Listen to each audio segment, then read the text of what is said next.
dhankayga midig fadhiya abwaan weyn oo magaciisa la yiraahdo Faarax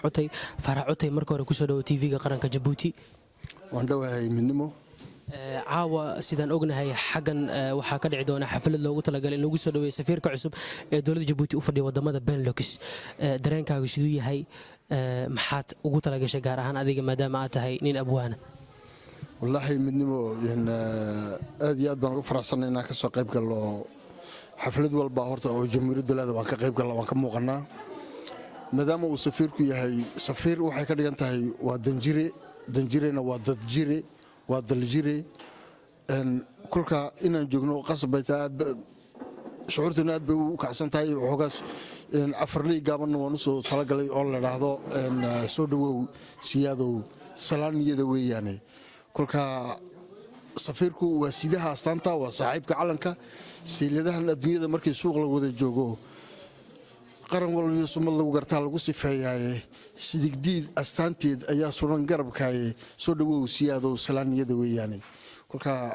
tixda gaaban oo ugu talagalay soo dhaweyntiisana waan qaadi doonaa u dhowtole waxaan arkaysaa inaad ku kulmaysin dad aad waqti badan isarag danta guud dadka iyada isku keentaa waxaan filaa inay ahayd tix yaroo gaaban oo aad iyo aad u macaan dabcan aad safiirku sida rajaynay u jeclaysan doono maxaad u reebaysaa fariin ah dadkii joogay dalkii Djibouti horta kulley gabayo badan oo dadku dhageystaan waan diraa oo way maqlaan gabayadu yani dalku dahabi haddaad haysataa daaradha dheerba kulley daaqsi baa tahay haddaad dibadu dhaftahay dugsi waa dalkaagii halkuu daa'im kuu beeray